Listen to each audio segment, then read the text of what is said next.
सालबर्डी मार्गाजवळ असलेल्या नळा नदीवरील अर्धवट पूल तातडीने पूर्ण करा या मागणीसाठी शिवाजी मैत्री संघटनेच्या वतीने रास्ता रोको आंदोलन करण्यात आले. नांदगाव पेठ ते पांढुर्णा राष्ट्रीय महामार्गाचे काम एचजी इन्फ्रा कंपनीच्या वतीने 2 वर्षापूर्वी करण्यात आले होते. सदर राष्ट्रीय महामार्ग हा शहराच्या मध्यभागातून जात आहे. सालबर्डी मार्गाजवळ असलेल्या नळा नदीवर पुलाचे बांधकाम गेल्या अनेक दिवसापासून रखडले आहे. या ठिकाणी अनेक वेळा दुचाकी व चारचाकी वाहनाचे अपघात सुद्धा झाले आहेत.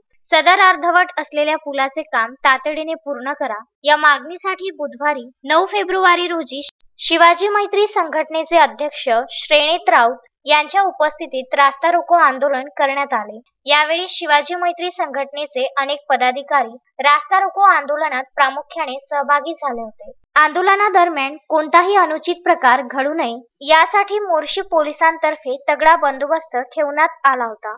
संजय गारपवार सह दत्तराज इंगळे, विदर्भ न्यूज, मोर्शी.